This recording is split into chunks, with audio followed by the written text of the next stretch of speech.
All right. Welcome back to another episode of On the Road with Jim and Casey. With me, as always, James Morganti. Let's ride, boys. Joining us today, writer, director, star of the fan film Friday the 13th, Roseblood. How are you, man? Peter Anthony. Good, man. Thanks for having me on again. It's always fun. No problem, brother. Hey, so you and I have been talking, and I made a little something for you. So before we get into the episode, I would like to share this with you. Hopefully, this works okay. Okay. It's just a little something that I put together with the cast and crew here. So, all right, Jim, you just have to be quiet for 11 minutes and 52 seconds. I know it's going to be tough for you. Yeah. There we go. Hello, everybody. I'm Tommy Lee Driver. I play Colonel Chase in the great fan film Friday the 13th, Roseblood. Wow. What a movie. Hey, I got to be honest with you. I was in the movie. I guess based on everything else, you don't know everything that's going on as you're making a movie, and then you watch it, you're blown away. I was blown away, and I'm in the movie. Wow. And for all of the actors and cast and crew that's involved, I'm sure you felt the same way going, wow. So playing Colonel Chase was an interesting role for me because when Peter called me, because he said, hey, brother, I need a favor. There's some changes going on in production, and I can't think of anybody to play this colonel. Can you play this role? I'm like, well, Peter, I got to tell you, brother, I got other projects in that same window. And I said, but I love you, because we did the movie Vengeance, Friday the 13th Vengeance together in the Chain Gang, and he was Ken Slate, and not the producer and the one in the movie. But he played Ken Slate. I'm sure you've seen it. And I played Reggie. So I said, let me pray about this. Everything I do, I bathe it in prayer. And I went to prayer, and I said, oh, boy, I better contact my other projects. So I was emailing and saying, hey, I got a situation. Can we reschedule my shoot date because it's the same window with this other opportunity? And I just prayed that they were going to give me that opportunity. And guess what? A couple of the directors did email and call and say, yeah, Tommy, we can arrange a different date for you. And I went, really? So answer to prayer. I believe everything's by prayer. That's just me. So I called Peter back. I said, Peter, I got some good news. I could be in your film. And he goes, okay, I'm sending you the script. And I went, okay. And he goes, please look over it and get ready because we're shooting in 5 days. I went, 5 days?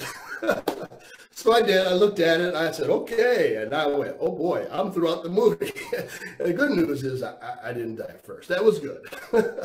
But the whole point is Peter allowed me to have flexibility. He allowed me to create a character because whoever was playing the role in the past, maybe they would have done it differently. I get it. I have 27 years of military experience. I'm a retired military naval officer, so I figured why not just bring some of that into this character? And Peter allowed it. And that's what I love about Peter. He allowed the characters to be developed. Everyone on the set, Peter allowed that. That's a true talent for me to work with a director that says, no, take it to the next level. He and his team were like, Tommy, take it to the next level. What would this officer, this colonel do? And I said, he would say this and do the following. He said, let's try it.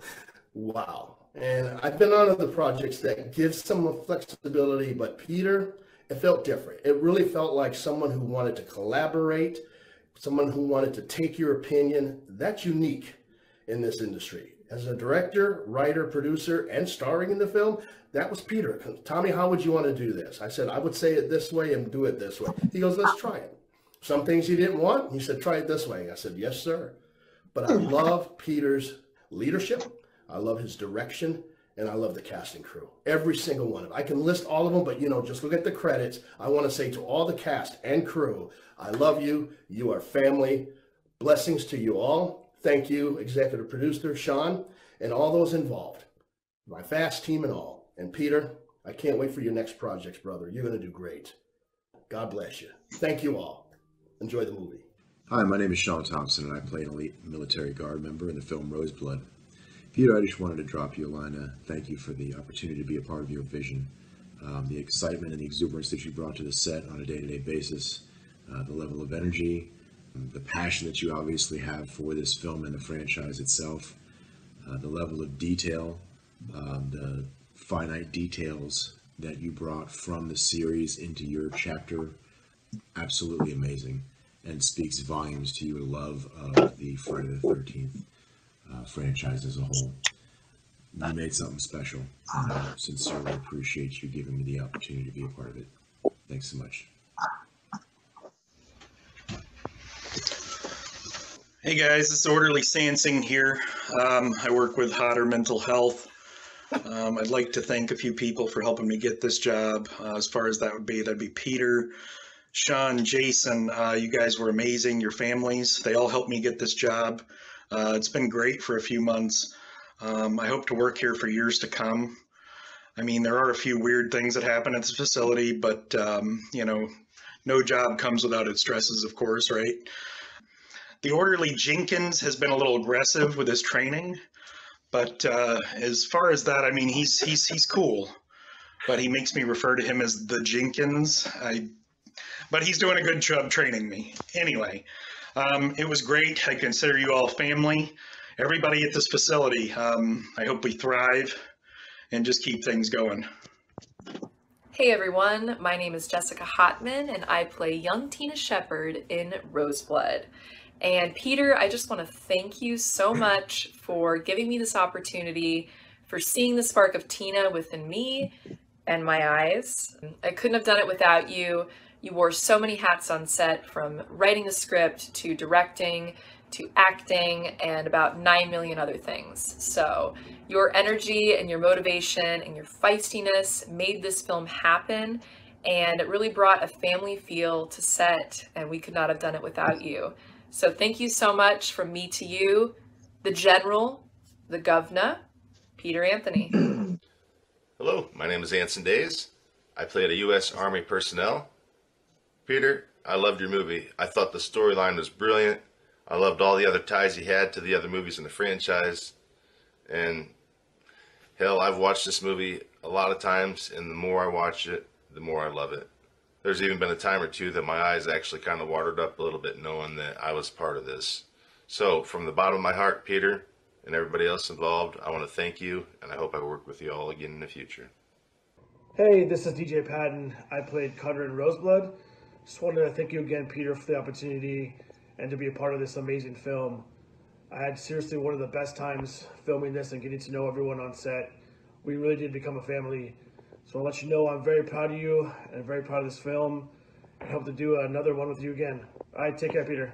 Hey, Peter. It's Michael Ortiz, a.k.a. Alan McNeil. I just want to give a quick shout out and say thank you very much for letting me be involved in the movie. It was an honor and pleasure to meet you and the rest of the cast. You did a great job. The movie turned out great. I wish I could have made it to the premiere. And just thanks so much for everything. Hello, my name is Brent Edgett. I was hired on to do a bit of makeup effects and play Michael Myers in Roseblood. Peter Anthony has created something very special for the fans, and I can't thank him enough for allowing me to be part of this special project. Hello, everybody. This is Ken Slate. I play Stryker in the new fan film Roseblood. Just want to wish everybody happy holidays. Also want to thank Peter Anthony for giving me the opportunity to be in this great film. Also want to give a shout out to my fellow FAST members, Kelly Ellison, Carl Covington, DJ Patton, and Mike Nessert. So thank you very much for watching it. Check it out if you haven't seen it. Talk to you later. What is up, my Friday the 13th fans and friends? It's Ryan Race here out of the great state of Salt Lake City, Utah. Just checking in here. Most of you guys don't know me because I worked behind the scenes. I was the second camera op to DP, Director of Photography, Cody Newton. We're homies, we're best friends, we work side by side. So I got the privilege to run a B camera for this movie, and just what a wonderful experience. I do a lot of feature films. Actually, I got 2 movies that are out right now. polar opposites, this one and then a Christmas movie.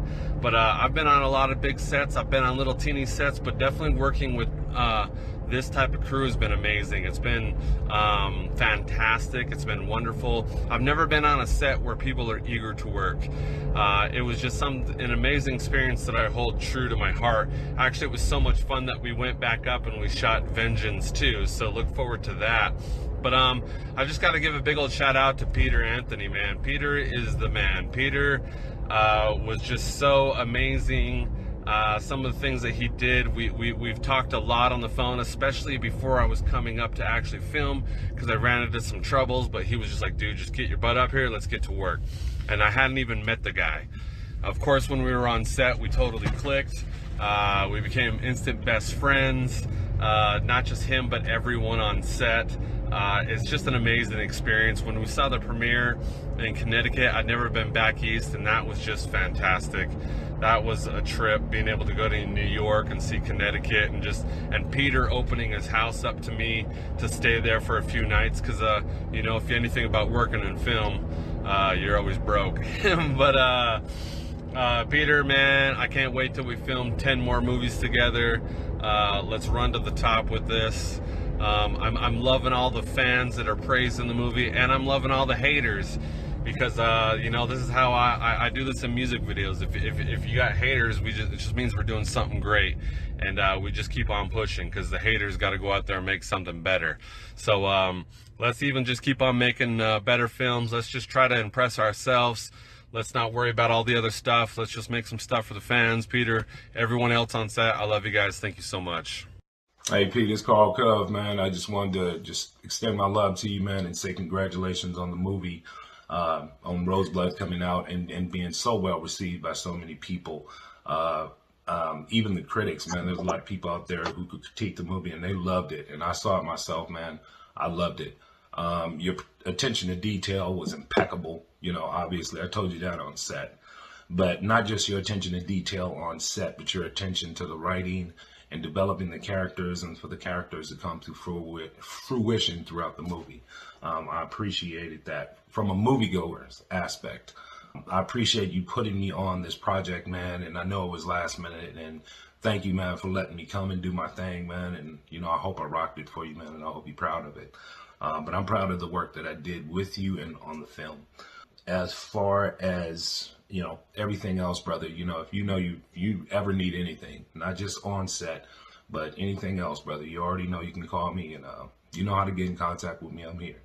And as far as the memoriam, real quick, man, you know, my son saw the movie, and he's a bigger critic than most people would ever be, you know. And the most important thing was, at the end of the movie, he said, you know, Dad, you know, Grandma is going to be memorialized forever because of this movie. And I never put two and two together. And, you know, that made me feel even better, you know, even though it's been tough losing her. But, brother, just want to tell you I love you. Whatever you need, man, you already know.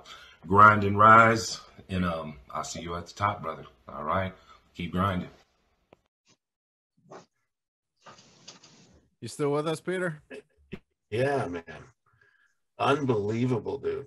I can't believe you did. I'm almost crying. I can't believe you did that, dude. That seems like you just did it, too.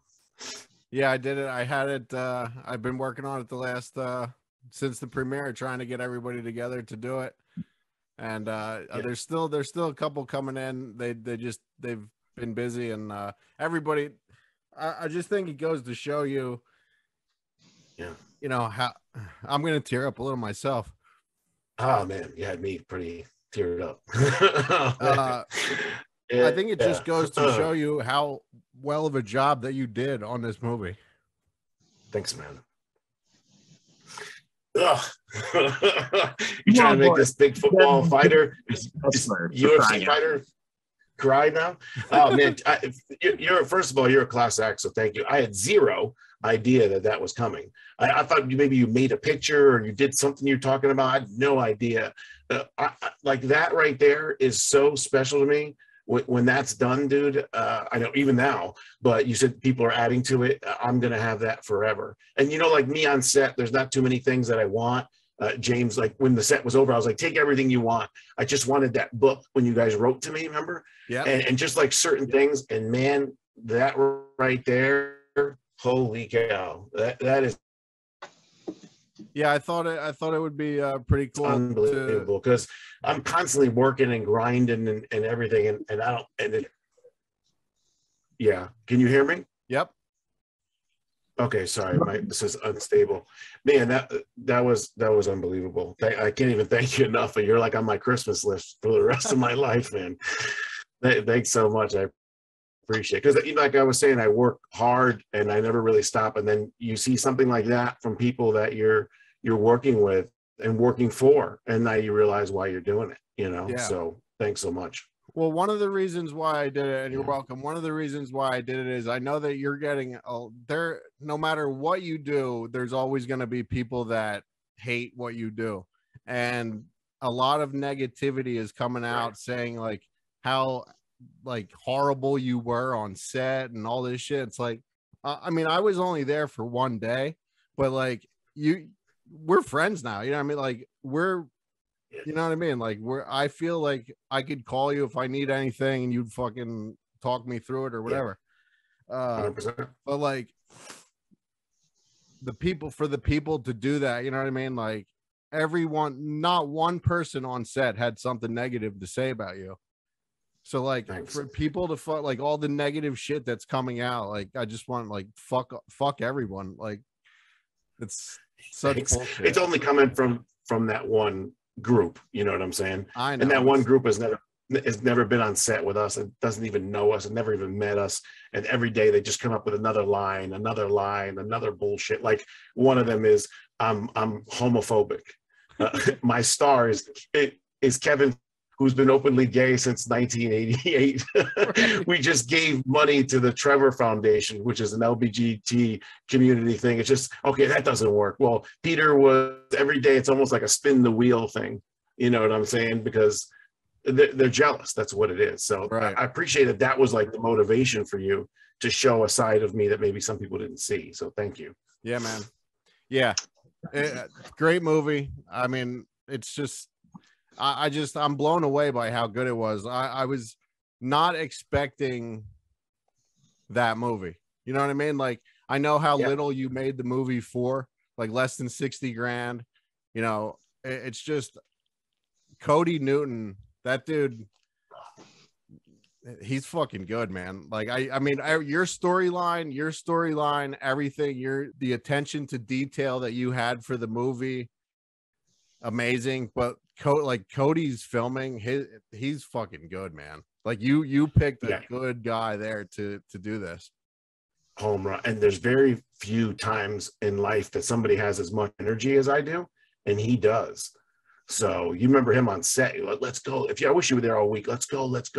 I mean, 16 hours a day for 7 days straight and 21 hours on the last day. We were literally delirious, you know. And we kept going. And that last scene where Rose gets stabbed, I'm on an Apple box, which is the boxes to hold the camera stuff, and I'm leaning over, almost passed out. And I'm just like, look over at him, you know, and then she looks over, and then Cody said, dude, everybody was entering these like great ideas while we're almost passing out. It was so special. When I can't wait to come out and you guys get even more to see on that, especially for you, because you there 1 day or 2 days? I was just there one day, the one day. How'd you like your kill? I thought it was awesome, man. I thought it looked great. It was awesome. I mean, it's quick, but it's cool, and I appreciate you putting my my kill in the fan favorites or whatever. The best kill, picking the best kill. You know, what's funny is everyone's like, oh, I love the general's eyeball being ripped out. So I'm like, okay, whatever, I'll put it in there. Like one person voted for me.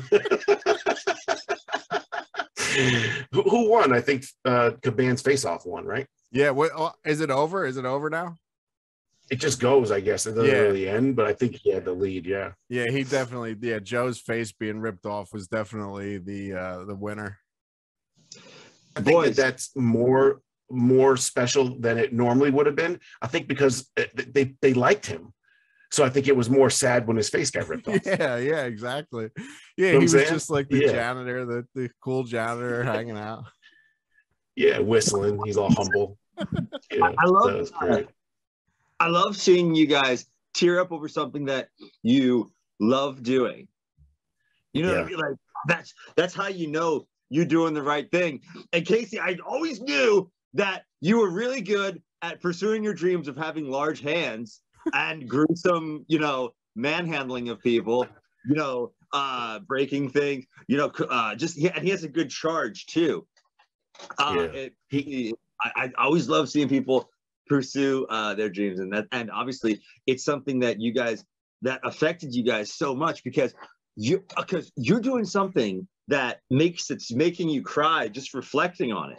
Casey, that's why I get so emotional when I talk about how great it is, playing music for all these years for free until I finally made not as much money as you did. But at some point, I did a little better. Yeah, it's hard to explain unless you were there. So Laura Park Lincoln been on 1,000 sets. Terry Kaiser, Kevin Spiritus, Todd Jenkins, David McMahon. They have hundreds of credits. They said it was one of their top 5, if not top sets they've ever been on in the history of their life. So it's amazing. You're like, what? Like, I just put this together. And it starts, like I said, Casey, with the Lutz's family. I mean, that whole environment with their house and them, they just so warm to everybody, and then for everyone, this, like I said, Lar, oh my God, it's one of the best sets.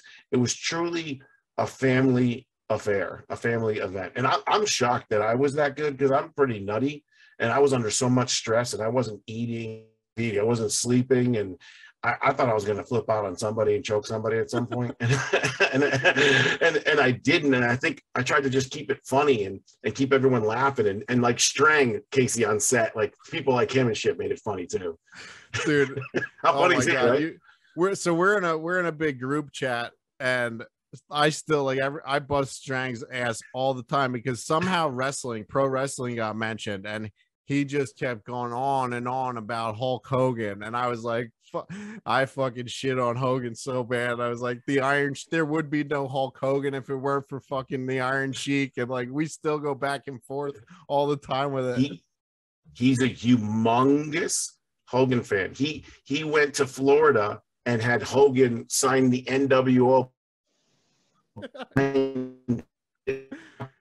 N, and Strang goes, no, it was a lowercase n. He goes, no way. He goes, yeah, when you first signed it, lowercase n. And then Strang met him at shows, and Strang has this. Hogan got in the ring with like 30, 40,000 people in the arena, and he calls out Strang in the audience and says, he's my favorite dude. No. So Strang and Hogan is like, wrestling is like God for him. You see the one with his daughter, she had the little Strangzilla thing on her shirt and stuff. Yeah. Yeah. That was great. Yeah, man. It's just the movie is, how many views is it at right now? I saw 40,000.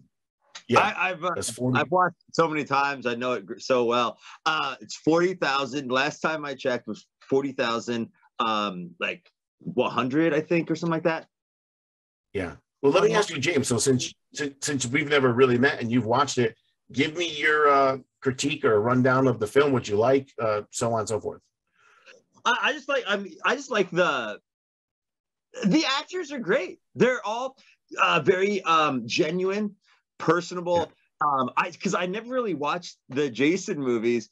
One could say I thought that I didn't know what was going on at the end. I was like, oh, Mike Myers, what is this? Him from the future? What's happening? But because I've watched the Friday the 13th. A couple of them, but like Casey told me, this is a prequel or a sequel to the 7th movie. But yeah, I just thought I love the psychic abilities whenever someone has some sort of weird power, especially chicks in there, like the hotter variety doing stuff. It was just all in all, good. The rare element move with the hand on top of it.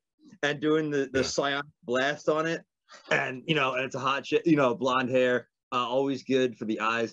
I'm just saying what I guess first things that stuck out in my mind. That I was under the table there with a magnet underneath it. Is that how you? Okay, so it wasn't a rare magnetic. Or magnetic. No. It's really called a rare earth magnet. And those things are incredibly powerful. They'll kill you. We have each other exploded. So I was under the table. The problem is that underneath that table is not like a flat white table. It's like a honeycomb pattern. So we had to rehearse the only pattern that I could go through it, like, I don't know, 10 times so she could figure out where to put her hand. And then at the end, I'm like, ugh, and I flip the coin over, and that's what makes it flip on the other end. Wow. So the director's under the table right there the whole time. That's what, and so you need an opposite magnet on the other side. Is that how that works? Right. Exactly. Right? I just had this whole thing happen to me. Get ready for this. I don't know if you guys are into the law of attraction and building and manifesting your own reality and creating things out of your own mind. I think there's a psyop going on with the law of attraction. But I agree with them that they're right. Vibration and get in the zone of what you want to be and become and all that. Yeah. But let me tell you that they're like, oh, just be what you want and you'll attract it. But that's not how magnets work. Technically, you need to be the opposite if you want to attract the thing that you're looking for, the positive. Right, because if you're the same, you'll repel. Right. Exactly. Yeah. And so that just came to me, and I'm trying to help disclose some secrets that are being hidden, some would say, and censored on some websites that you can't see anymore. But anyway, I'm trying to help people get and manifest their dreams. And that's, I loved hearing what you guys were saying. But the whole magnet thing, it got me thinking. I'm like, yeah, because it needs negative. And everyone's like, oh, stay away from negative people. Just like your haters, right? Everyone's like, oh, they might have whatever they say about working with you, or Casey's this horrible man with great hair, especially when like parted on the left side, whatever they would say. Let them say it, because you need negative to attract positive, and you need positive to attract negative. You got to have both. Not everyone's going to be like, oh, they were so fluffy, and and all that. Just to clarify the point, it was nobody that we worked with that said that. It was no one. It's a guy who's never met us, who works on a different film, who's competition, who lied about that. No one in the set has a problem with anybody. No one on the set said they had a problem with me. So I know what you're saying. The way he said it, it's a little confusing. It's a guy who makes films on his own, and we never compete with him. We never say nothing bad to him, and he constantly attacks us all the time. But it is what it is. What are you going to do? Yeah, right. You said something, Peter, before too. Like, there's a lawsuit going on with Friday the 13th right now. Anyone who makes a Friday the 13th fan film, whether it's good, bad, great, horrible, whatever, we should be supporting each other, because we can't get anything else. You know what I mean? Like, and I do. I put some of them on I interviewed the Jasons. I put their films up when they come out, and I know I don't see it as company. I'm losing money, so what do I care? Yeah, dude, the premiere and the after hours, Casey, is $20,000. That's me. That didn't come from anything. So it just is what it is. But what a great event, right? Yeah, dude. Like that's just so special, And I remember sitting there at the end, and they were doing the standing ovation, and the Duke comes over to me, and he's like, "Yo, you got to stand up." And I'm like, oh, "They're for me or for us?" And I stood up. It was just amazing. And back to that point, I remember doing the panel. And it's so worth it, because I remember looking over and seeing my mom and dad, and man, they were so happy and so proud. Did you meet them? And it made me like happy and proud, Yeah, I met your dad. Yeah, he was awesome, man. He was so proud. I was like, I just went over to him. I was pretty drunk. I was like, hey, man. I was like, hey, man, I played the second Jason. He's like, he was just all smiles, He was like, pretty much, get the fuck away from me. No, the guy's like the super nice. Dude, he's got more energy than me. He's 77. Yeah, he's all smiles. Yeah, happy. Everyone loves him. He's running around. I'm pretty sure I brought up pro wrestling with him too, because you're always posted. You watch WrestleMania with him every year. All the time. Yeah.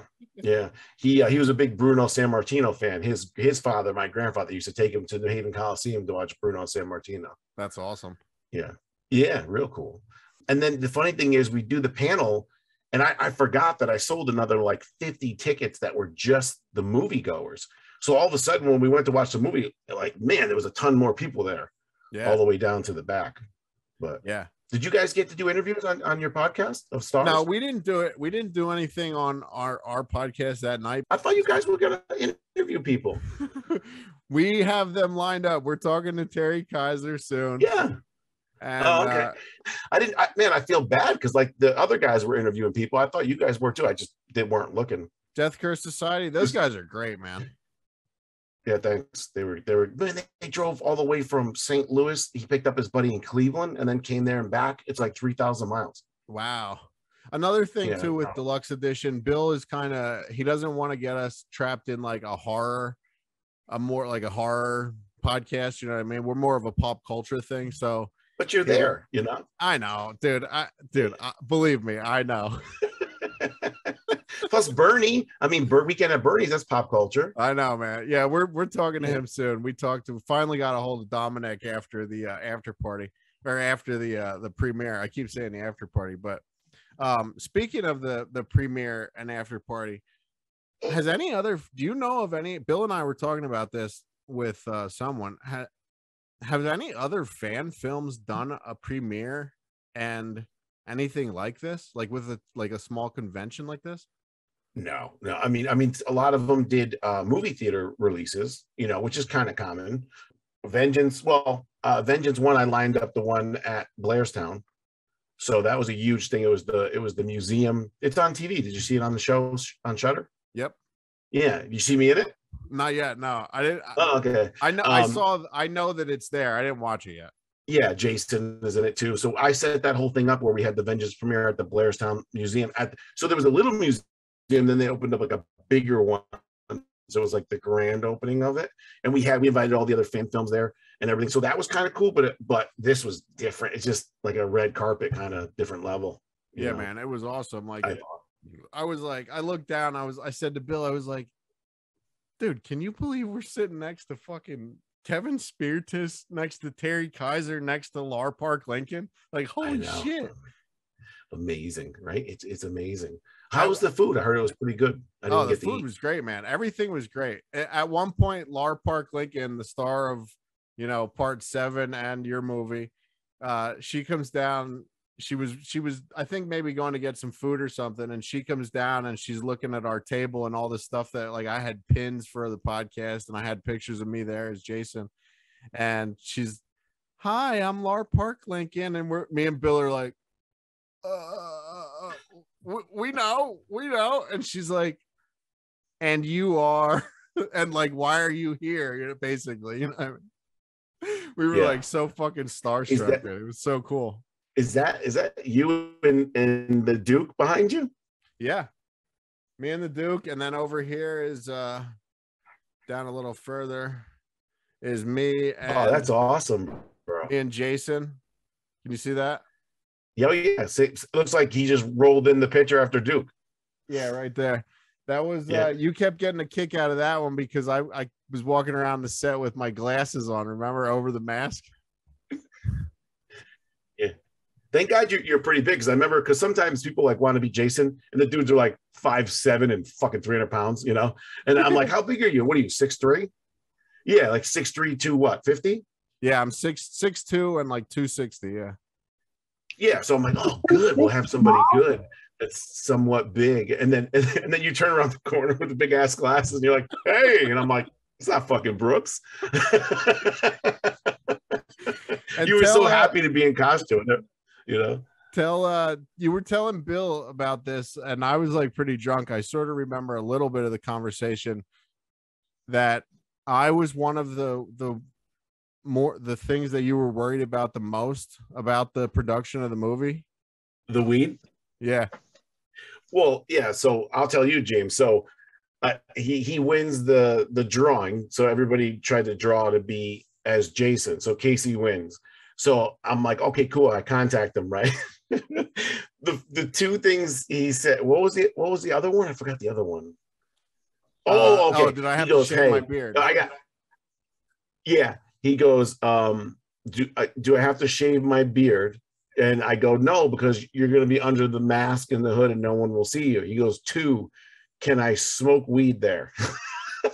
And I go, I don't think so. It's Sean's house. It's his property. It's his family and shit. He's like, is there a dispensary nearby? I'm like, I don't know. Like, it was the major focal point. I was so scared that we were gonna have a problem with the dude, but it worked out fine. I'm so jealous. But you got to get. I mean, Casey getting drunk. I mean, last time I was drunk was when Ohio, Illinois. Where were we? I have no idea. Oh yeah, Lupe's house. Loop, yes, Loop Dog, yes. So jealous, and you guys are out there partying all around. Bill was there. Can't even come on my podcast anytime to talk about anything about graphene oxide and 5G and everything. But no, you can bring him over. Okay, I got you. That's great, dude. Peter, what was your favorite part about? What was your most? So, okay, in a way, like whenever you're doing what you love, right?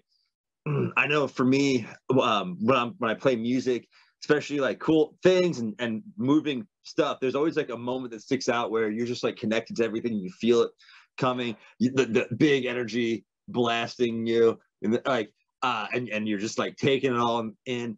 What was your most iconic moment of this whole experience of this whole movie? I'm assuming wait, how many movies have you made before? Well, anyway, what was the most memorable part about here where you're like, oh, I'm doing it, building, manifesting your reality? What was your most... Well, I'll give you, there's 3 total, but 2 that hit you. So I never made a movie before, but I helped make movies, but this is all mine, but I've been in like 8 films or something, I forget. So when I had Laura Park Lincoln and Terry Kaiser across from each other, and they're reading their lines, I've told this story before, and they turn to me and they're like, what's my motivation here? What am I supposed to do here? Now imagine that wall right there is part 7 with all them in it. And as a kid, she was like my crush, and these are my heroes.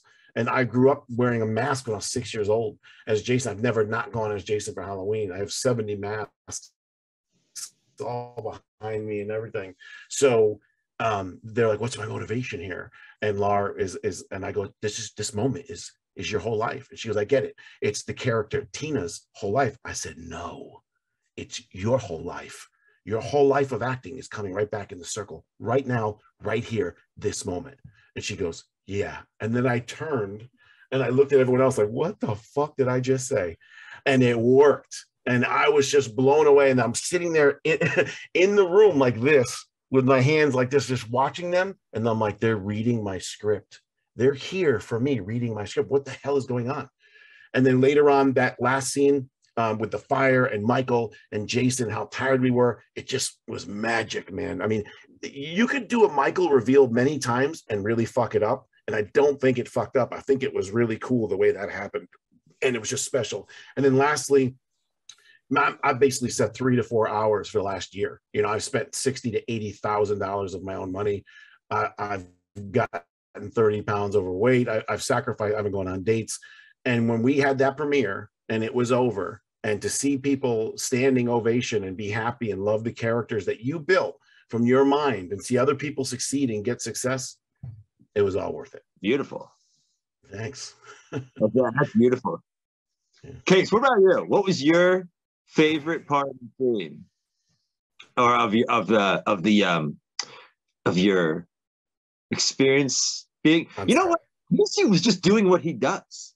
Barrel, a big chest. You know what I mean? Shoulders that like, yeah, Casey he walks like Bigfoot. I actually have video that when we first started the podcast, I caught him elusively. I caught him because he was a roof walker for a roofing company, walking on a roof, and all you see is just this like Bigfoot walk, just his natural walk.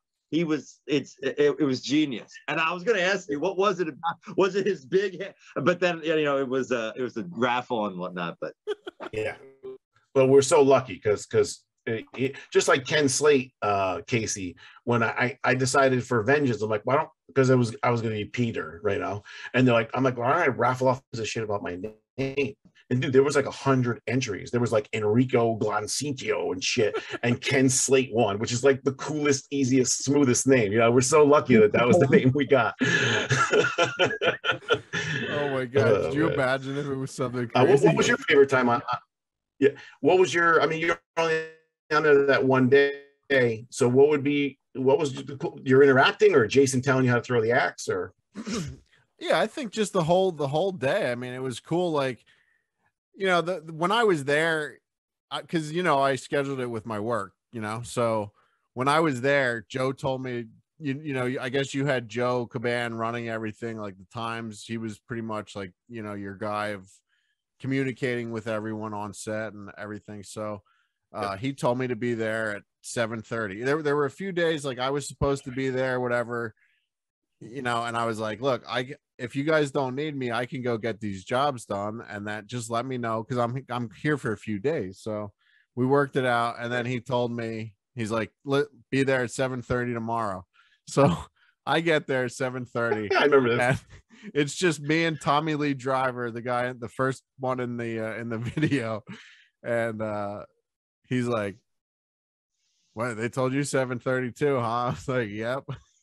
And like, I think you might have still been sleeping. Jason was still sleeping.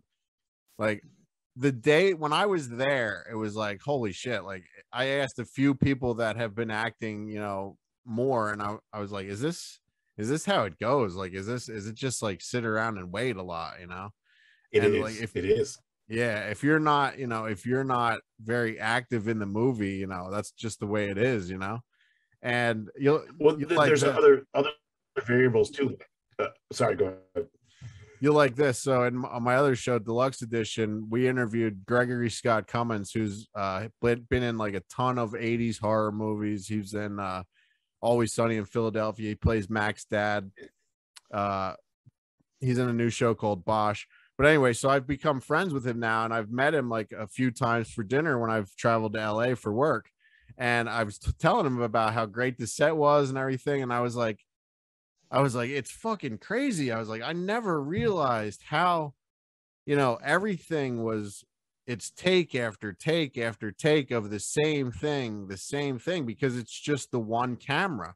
I was like, that like, I never thought of that before, and then I thought about it. Well, that's how like a White Claw can will show up in a scene somewhere because someone left it there while they were doing that shit. And Gregory just started laughing. He's like, how the fuck do you think we filmed everything before like 20 years ago? He's like, my knees still hurt to this day from my fight scene with Jean-Claude Van Damme from the movie that he was in with him, because it was just the same fight over and over again from different angles. He's like, yeah, that's the way it always was. When you were there, we only had the one camera, because then Riley took over focus pulling and Ryan went to second camera. So that's why we had multiple shots. If you notice, the fast team, one camera when he first gets introduced, and there's another spot, there's only one camera. You don't see multiple angles. So and then like if you go to dailies and you don't like it, then you do it again, or the lighting, or there's so many we didn't really, we had like rush, like those last 3-4 days was out of control. We had Jason in the pool, us in the main house, and somebody in the Vengeance cabin like doing stuff or getting chopped in half, Kelly Ellison's body at the same time at like 1 a.m. It was insane. Crazy. But it was awesome. It's so cool that like I get to meet people like you and Q from Detroit and Revis from Oklahoma City, and like everybody from around the whole country. I got the map in my garage with all the pins. Did you put your pin in there? No, I didn't see the map at the premiere, so you got to put mine in. Dude, it was a goddamn stand with a big fucking map with push pins. You didn't see it? Dude, I smoke weed constantly. I'll put it in for you. All right. Where are you now? Where are you now? Tallahassee? Tallahassee, yeah. And don't forget to put bills. Did you put bills in too? Remember we talked about that. Birdsboro. No. Where is it? Birdsboro, Pennsylvania. Birdsboro, Pennsylvania, and Tallahassee. Is there a bigger city next to Birdsboro if it's not on the map? Reading, Pennsylvania. Reading. Okay. Yeah. So we've talked about them. We've already given spoilers away for the movie. So I got to ask you, did you do the Michael Myers? Was the reveal? Was that filmed on the very last day? Was that? Yeah, nobody was in there. So it was me, Jason, Sanaya, Sean Cody, and a couple other people. Yeah. Because you Very didn't know, cool, right? man. No, I had no idea, dude. That was cool, right? It was awesome, dude. And we're sitting right next to Kevin Spiritus at the premiere. Kevin Spears goes, "Holy shit!" Oh, did he? Oh, that's great. You gave me that feedback because I didn't know what they thought because none of them knew that. Yeah. Because that scene with Lar, that's after that was like day 2, day 3. Yeah. So nobody saw that except all of us on set. And the thing is, everybody left. Everybody caught planes. Everybody kept leaving. Q left and Naser left and Strang left. There was just a few of us left. Boy Boykin was there. Yeah. And I think even Wilson was gone. So it was a good surprise. It was a pretty good. And then Ryan Race is underneath Sanaya like this with a piece of cardboard doing the fire starter hair and shit. Oh yeah, You yeah. know, it was cool as hell. Yeah, it was real cool. So that was amazing. That was amazing. And I was like, well, some fans are gonna like it, not gonna like it, and most of them liked it. Yeah, yeah, it's so cool, like to see the behind the scenes thing. Even like when I was filming my scene, when I go and yank the axe out of Bo's face and kick him, like I kicked him, and I kicked him so hard, like 8 times. But we had the blue mattress behind him, right? Yeah. He had the mattress behind him, but I still kicked him hard. Fuck But, it, dude. You anyways, got one chance. Huh? Yeah, you got one chance to look good. Fuck it. Yeah. So, but the axe like that I threw into his face that was sticking into his face, like the movie magic. I don't know who, if it was Cody or Ryan or one of those guys, but they were holding the axe.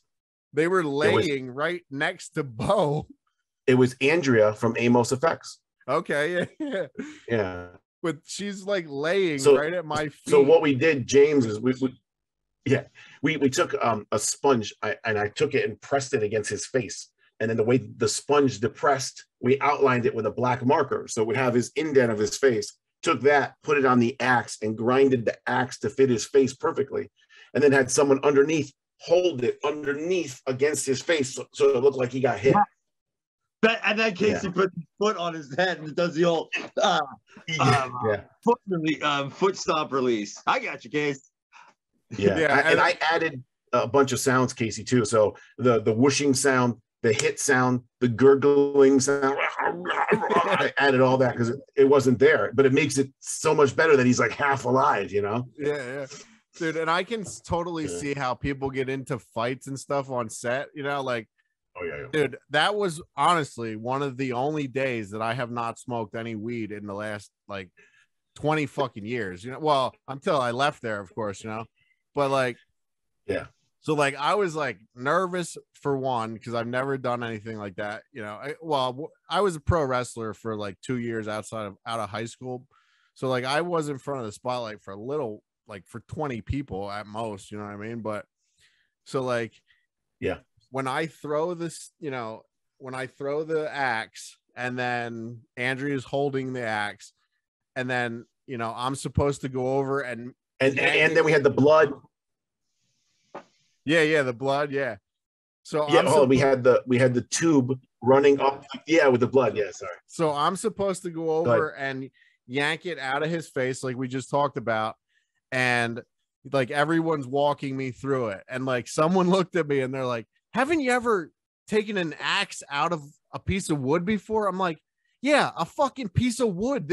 You're holding a fucking axe against someone's face. It's not real." Like, yeah, I've done that before. But like, so I can totally see how people fucking snap like at people on set.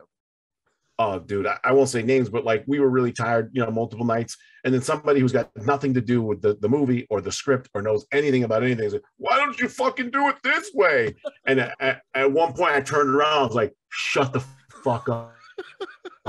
And they were like, okay. I'm like, "You're making it worse, you know, like go away." But it's funny because like people who don't know me think I'm like a fucking axe murderer. You know what I'm saying? But then people who know me better, like you do, like I'm pretty much laughing most of the time, right? Yeah. Yeah. I just got that "I'll kill you" face when I'm not laughing, I guess. Yeah, man, it was a blast, dude. And I hope if you do, I know you've said you're retired after this. I know it's a lot of work, man, but if you ever make anything in the future, I hope to be included, brother. 100%. We're doing the music video for Jessica, and I updated you guys on everything that we're doing. I'm going to come up with an original material. I'll run it by you offline because it's so much and so long, but that'll be like 3 to 6 months down the road. But if I say, man, I look in the camera, I can't thank you enough for what that piece was. When that thing started, the fact that you went out and spent time like that to show me how much everyone cares, man, that is unbelievable, man. I can't thank you enough. So, I mean, me and you, like you said, I got your back for life. I appreciate it. Thank you, brother. Appreciate it. Thank you for taking the time out of your day to do this, man. And I have some original ideas too. So yeah, actually with this fucking knucklehead that we're talking to here. So we would love for you to be a part of it as well. Yeah, run it by me. By the way, I went and watched that Indiana Jones thing you guys were talking about. Unbelievable. Oh, yeah. It's cool, right? It's the whole making of it one. Yeah, unbelievable. Yeah. Unbelievable. Did you watch the Punisher one yet? I did. That's fucking good too, right? It was like Grace, yeah, it was good. It was in front of that little kind of like a New York City little building, store. Yeah, I saw it. I couldn't believe it. They're in that movie, all of them. Yeah. Very cool, man. Thank you again, man, for taking the time. James, you got anything for Peter to wrap up? Oh, okay. Well, we did the spiritual memory. That was the biggest one. I think that's all.